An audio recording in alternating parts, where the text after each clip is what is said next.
Welcome to my channel Taxman Classes.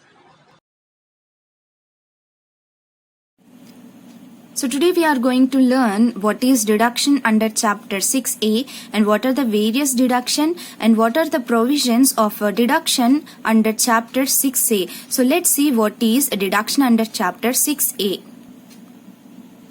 Chapter 6A of Income Tax Act contains various subsections of Section 80 that allows an assessee to claim deduction from gross total income. You know what is gross total income? The total 5 heads of income will be called as gross total income. If you can remember the computation part of total income, the total 5 heads of income together will be called as gross total income. From gross total income, if we deduct the deduction under chapter 6a, that means section 80C to 80U, after deducting the amount, whatever the amount we are getting, that will be called as total income or taxable income. From here we will compute the tax liability of income tax. Section under chapter 6a, that means section 80C to 80U, plays a very important role. So it is very important to understand what is section 80C to 80U, have to calculate what are the provisions are there, how much amount is allowed as deduction is very important. Why? Because let's take an example that if an assessee is having a gross total incomes, for example, let's take the gross total income is 5 lakhs. Let's take the example as an assessee is having the gross total income as 5 lakhs and he computed that his deduction under section 80C to 80U is getting somewhere around 2 lakhs. That means assessee is allowed as a deduction of 2 lakhs. If we deduct 2 lakhs from this 5 lakhs, that means what is the total income he is getting? The total income is 3 lakhs. That means he have to pay the tax liability for this 3 lakhs only, but not this 5 lakhs. So this is an absolute benefit for an assessee. So that's why this deduction under chapter 6a, that means sections 80C to 80U, is very important. Now coming to the various types of deduction. These deductions are divided into two different categories.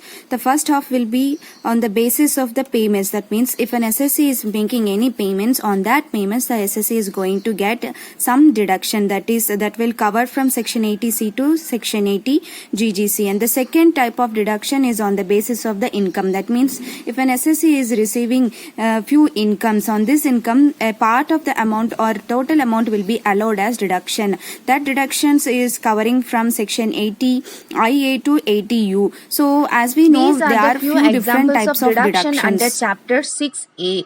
So there are various deductions, as I said.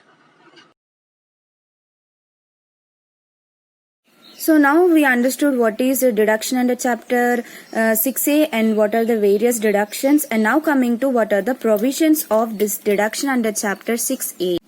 So now coming to the third point, provisions. So there are n number of provisions are there, but I am going to explain only few important provisions. See the first point, incomes which are not eligible for claiming this deduction. As we can see, we have seen n number of deductions are there. These deductions we can't claim this as deduction from these incomes. What are the incomes? See, the first one, short-term capital gain under section 111A, long-term capital gain, casual income. Why we can't claim deduction under these income? Means these are the special rate taxes. What is the special rate? This is flat 15%, this is flat 20%, and this is flat 30%. That means these rate of tax is very different, and so these incomes are not eligible for deduction. We have to take the deduction from the other incomes only. What are the other incomes we will have? Income from salary, income from house property, PGBP, we can claim deduction from these things, and short-term capital gain, which is not described under section 111A. From these incomes we can claim the deductions under chapter 6A, but not these incomes. The second point, no double deduction. That means if an assessee is paying any amount or receiving any income which is allowed as deduction under chapter 6A, he or she can't claim the deduction for 2 times. That means there is no double deduction. If he is receiving any amount which is eligible for deduction, he can it is eligible for deduction only once under any one section only, but he can't claim deduction twice at a time for any one payment or one income. Now coming to the third point, what is the third point? Deduction should be claimed by the SSC only. That means if a SSC is having any deduction, it is eligible under deduction under section 80C to 80U. He or she have to represent the necessary documents and they have to file if any conditions are there, they have to fulfill the condition and they have to claim the deduction by themselves only. And see the next one, fourth point, deduction allowed with reference to particular income. That means for example, let's take the person, he has the income under house property as 2 lakhs and he is eligible for deduction around, let's take 1,50,000.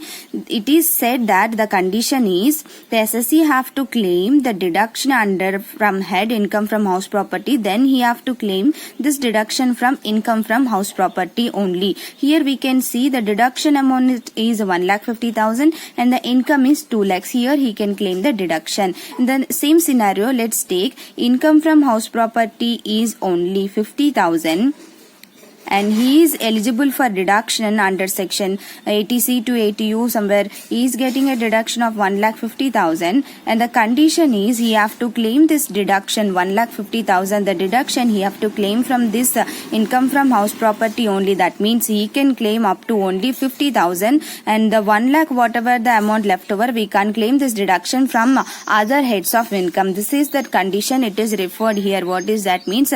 Deduction should be allowed with reference to particular income only. So here as I said, if the person is having income from house property 50,000 and eligible they are giving it as 1,50,000 but we have only 50,000, so we can claim deduction as 50,000 only. And see the last one, no deduction to members if claimed by AOP or BOI. As we can remember, this AOP is different and the members are different.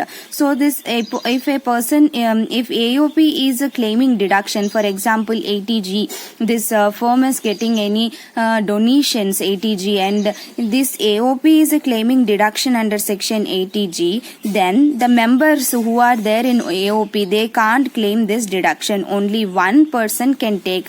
So if you can remember, under income tax, person include individuals, AOPs, firms, companies, everyone are included as persons only. So now here if a firm or if an individual is receiving donation under section 80G, any one person will be allowed as deduction, either AOP or either member. Any one person should take the deduction, not both the persons can claim the deduction. So these are the few important provisions which are very useful for from next deduction class. Let's 80C learn to 80U. all the sections one by one with conditions and with examples. Thank you for watching.